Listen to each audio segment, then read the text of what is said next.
अस्सलाम वालेकुम स्टूडेंट्स, आज का हमारा टॉपिक है कैश मेमोरी। सबसे पहले हम देखते हैं कि कैश मेमोरी होती क्या है। कैश मेमोरी का मतलब है कि हमारे पास ये एक बहुत ही हाई स्पीड लेकिन साइज़ में बहुत ही थोड़ी सी मेमोरी है जो कि सीपीयू के पास होती है और ये डाटा और इंस्ट्रक्शंस को सेव करती है।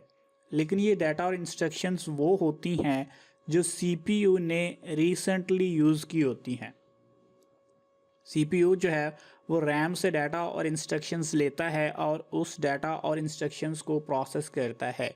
जब वो रैम से किसी भी इंस्ट्रक्शन को या डाटा को कैच करता है या उसको फेच करता है तो उस टाइम पे वो डाटा और इंस्ट्रक्शन जो हैं वो कैश मेमोरी के अंदर सेव हो जाती हैं और वो कुछ वक्त के लिए वहाँ पर कैश मेमोरी के अंदर सेव रहती हैं ताकि इन नियर फ्यूचर अगर सीपीयू को दोबारा से उस डाटा की या उन इंस्ट्रक्शंस की ज़रूरत हो तो बजाय इसके कि वो दोबारा रैम से जाके उस डाटा और इंस्ट्रक्शन को फैच करे, वो सिंपली कैश मेमोरी से ही उस डाटा और इंस्ट्रक्शंस को फैच कर ले। इससे क्या होता है कि सीपीयू की जो स्पीड है वो इम्प्रूव हो जाती है। कैसे कि सीपीयू को वो इंस्ट्रक्शंस और डाटा जो बार बार रैम से फैच करनी थी, अब कैश मेमोरी के अंदर उसकी एक कॉपी सेव हो जाती है। अब अगर तो सीपीयू को बहुत ही थोड़े टाइम के बाद उस डाटा और इंस्ट्रक्शन की दोबारा से ज़रूरत पड़ती है तो उस सिचुएशन में उसे रैम के पास नहीं जाना पड़ता, बल्कि उसको वो डाटा और इंस्ट्रक्शंस कैश मेमोरी से ही मिल जाती हैं, जिससे क्या होता है कि सीपीयू की परफॉर्मेंस इम्प्रूव हो जाती है। लेकिन कैश मेमोरी का साइज़ बहुत थोड़ा होने की वजह से तमाम डाटा और इंस्ट्रक्शंस को कैश मेमोरी के अंदर सेव नहीं किया जा सकता। सो सिर्फ चंद इंस्ट्रक्शंस और डाटा को ही कैश मेमोरी के अंदर सेव किया जा सकता है। अब ये चंद इंस्ट्रक्शंस कौन सी होती हैं? ये चंद इंस्ट्रक्शंस वो होती हैं जो सीपीयू ने अभी रिसेंटली यूज़ की होती हैं।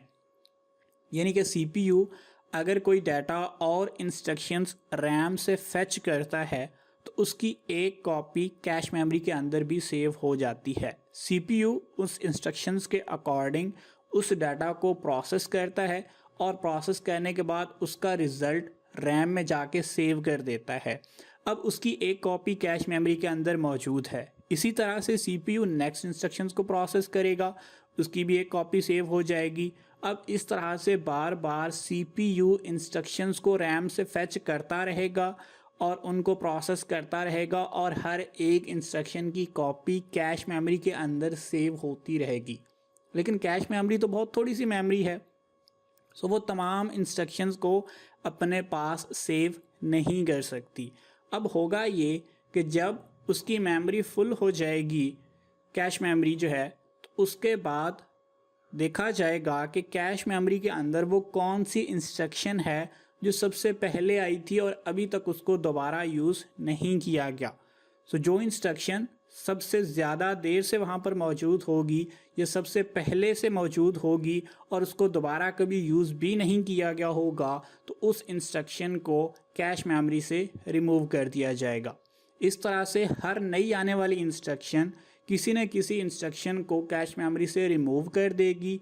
जिस इंस्ट्रक्शन को कैश मेमोरी से रिमूव किया जाएगा वो ऐसी इंस्ट्रक्शन होगी जो सबसे पहले मौजूद होगी और काफ़ी टाइम से उसको दोबारा रीयूज़ जो है वो भी नहीं किया गया होगा, ताकि नई आने वाली इंस्ट्रक्शंस के लिए स्पेस बनाई जा सके।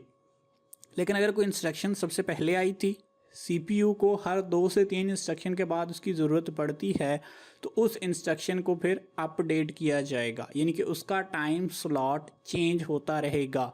अब अगर सीपीयू ने किसी इंस्ट्रक्शन को फैच किया है और वो सबसे पहली इंस्ट्रक्शन है, लेकिन 2 इंस्ट्रक्शंस एग्जीक्यूट करने के बाद सीपीयू को उस इंस्ट्रक्शन की अगेन ज़रूरत पड़ी। अब सीपीयू ने रैम से फैच करने की बजाय उसको कैश मेमोरी से ही फैच कर लिया, तो अब वो पहले नंबर वाली इंस्ट्रक्शन नहीं रहेगी बल्कि अब वो तीसरे नंबर वाली इंस्ट्रक्शन बन जाएगी, क्योंकि सीपीयू जो है वो 2 के बाद दोबारा उस इंस्ट्रक्शन को यूज़ कर चुका है। सो जिनके बाद उस इंस्ट्रक्शन को यूज़ किया गया है वो उससे पुरानी इंस्ट्रक्शंस बन जाएंगी। इस तरह से सीपीयू को जिस इंस्ट्रक्शन की बार बार ज़रूरत पड़ती है वो कैश मेमोरी के अंदर ही ज़्यादा टाइम तक मौजूद रहती है, जिससे सीपीयू को रैम के साथ कम्युनिकेट नहीं करना पड़ता, बल्कि उसको वो कैश मेमोरी से ही मिल जाती है। सो सीपीयू की स्पीड जो है वो इससे इम्प्रूव हो जाती है। अब कैश मेमोरी कहाँ पर हो सकती है? जाहिर सी बात है कि अगर ये कैश मेमोरी सीपीयू की स्पीड को इम्प्रूव कर रही है तो ये रैम से पहले ही मौजूद होगी। रैम से पहले कहाँ पर हो सकती है? ये सीपीयू के उस चिप के अंदर हो सकती है, या उस चिप के साथ कहीं ना कहीं पे हो सकती है, या सीपीयू और मदरबोर्ड, सीपीयू और रैम के दरमियान में मदरबोर्ड पर कहीं ना कहीं पर अटैच होगी, यानी कि रैम से पहले मौजूद होगी।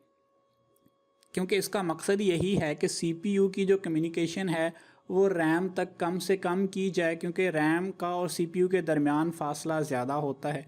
दूसरा, रैम की मेमोरी जो है वो थोड़ी ज़्यादा होती है, इसलिए उसमें थोड़ा टाइम लगता है, जबकि कैश मेमोरी में स्पेस कम होती है, इसलिए इसकी स्पीड जो है वो बहुत ही ज़्यादा फास्ट होती है। सो लोकेशन के लिहाज से कैश मेमोरी जो है वो सीपीयू के इनसाइड हो सकती है, यानी कि सीपीयू के चिप के अंदर ही हो सकती है। बी साइड हो सकती है, यानी कि उसके साथ हो सकती है, या आउटसाइड, यानी कि सीपीयू और रैम के दरमियान किसी भी लोकेशन पर हमारे पास ये मौजूद हो सकती है। अब कैश मेमोरी का फ़ायदा क्या है? इससे हमारे पास प्रोसेसर की स्पीड जो है वो इम्प्रूव हो जाती है, क्योंकि उसको रैम तक कम्युनिकेशन में जो टाइम लग रहा था वो टाइम जो है वो अब रिड्यूस हो जाता है, कम हो जाता है, जिससे सीपीयू जो है वो ज़्यादा से ज़्यादा परफॉर्मेंस देता है।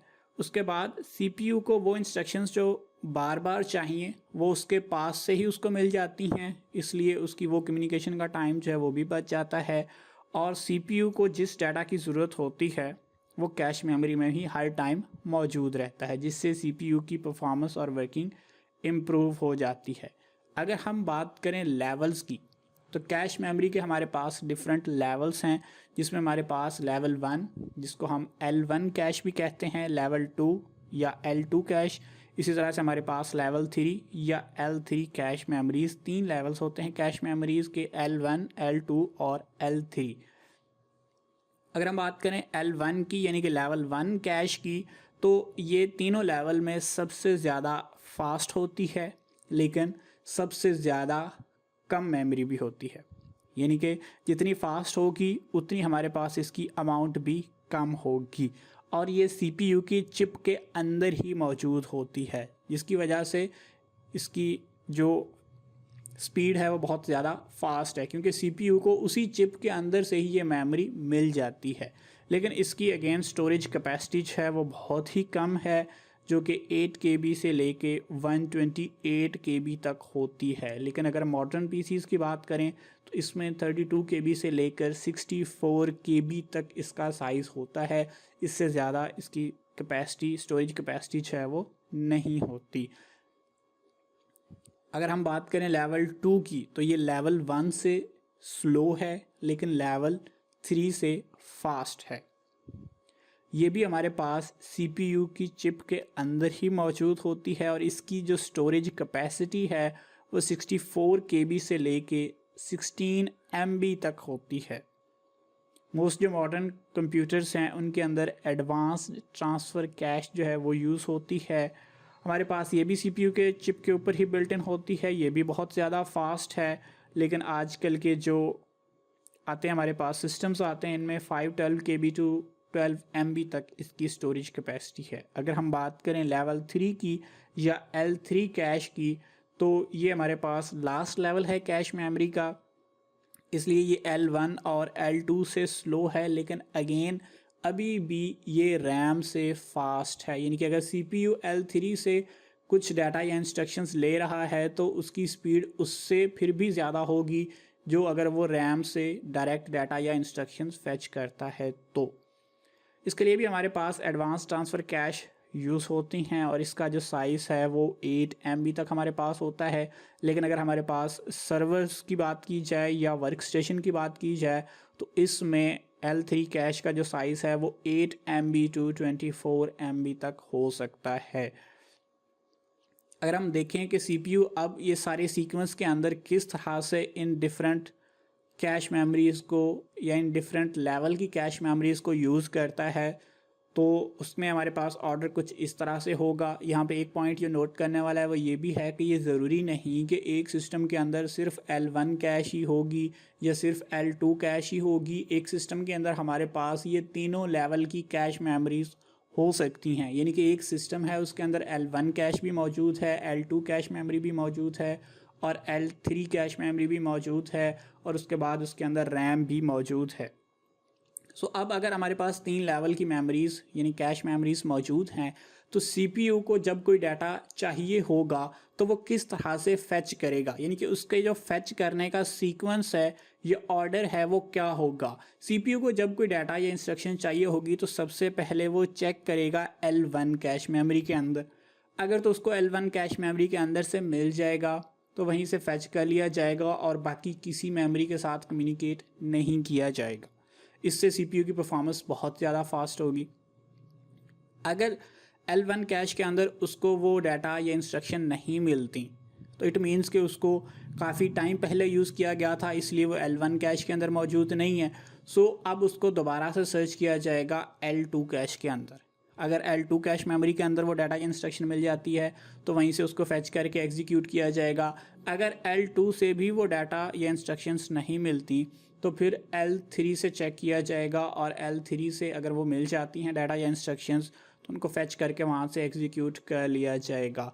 अगर वो वहाँ से भी नहीं मिलती तो इट मीन्स कि हमारे पास तीनों कैशेस जो थी उनमें कैश मिस अकर हुई है, यानी कि किसी भी कैश के अंदर वो डाटा मौजूद नहीं था। इस सिचुएशन में फिर उस डाटा को सर्च किया जाएगा रैम से, और अगर वो डाटा रैम से मिल जाता है तो वहाँ से उसको फेच करके एग्जीक्यूट किया जाएगा। इन केस अगर वो डाटा या इंस्ट्रक्शंस रैम से भी नहीं मिलती तो फिर उस सिचुएशन में उस डाटा और इंस्ट्रक्शन को फेच किया जाएगा हार्ड डिस्क से। इट मीन्स कि हमारे पास वो कभी भी एग्जीक्यूट हुआ ही नहीं है, यानी कि उसको फर्स्ट टाइम एग्जीक्यूट करना है उस डाटा और इंस्ट्रक्शन को। इसी वजह से वो किसी भी ना तो कैश मेमोरी में से मिल सका है ना ही रैम से मिल सका है।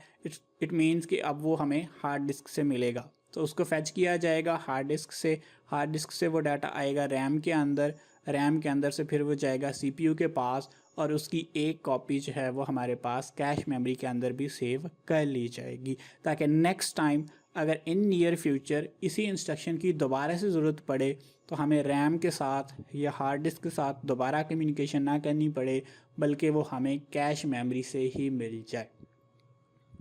कैश मेमोरी का साइज़ बहुत कम होता है, स्टोरेज कैपेसिटी बहुत कम होती है, लेकिन इसी वजह से ये फास्ट भी होती है। तो इसका असल मकसद थोड़ा सा स्पीड को बूस्ट करना है। हम सारी की सारी कैश मेमोरी जो है उसका साइज़ रैम के जितना नहीं कर सकते। अगर हम कैश मेमोरी का साइज़ रैम के जितना ही कर दें तो फिर कैश मेमोरी में और रैम के अंदर डिफरेंस नहीं रह जाएगा। असल मकसद जो कैश मेमोरी का है वो यही है कि अगर अभी रिसेंटली कोई इंस्ट्रक्शन जो यूज़ की गई है उसकी CPU को ज़रूरत पड़ती है तो वो उसको कैश मेमोरी से ही मिल जाए। अब ये ज़रूरी नहीं है कि CPU को हर बार उसी इंस्ट्रक्शन की ज़रूरत पड़ेगी, इसलिए रैम जो है वो भी एक इम्पॉर्टेंट कंपोनेंट है। और ये भी ज़रूरी नहीं है कि हर बार नई इंस्ट्रक्शन ही आएगी, इसलिए कैश मेमोरी की भी अपनी इम्पॉर्टेंस है। सो इन दोनों के मिलने से सिस्टम की स्पीड जो है वो इम्प्रूव होती है। हम ये नहीं कह सकते कि सारी की सारी कैश मेमोरी जो है उसका साइज़ इतना ज़्यादा कर दिया जाए हमें रैम की ज़रूरत ही ना रहे। इससे भी सिस्टम की जो स्पीड है वो उसका जो बेनिफिट हमें मिल रहा है कैश मेमोरी को यूज़ करने से वो हमें नहीं मिल सकेगा। सो दोनों की अपनी अपनी इंपॉर्टेंस है, दोनों की मदद से ही सिस्टम की स्पीड जो है वो इम्प्रूव होती है। होप सो कि आपको अंडरस्टैंडिंग हुई होगी। अगर कोई क्वेश्चन हो तो आप लोग पूछ सकते हैं।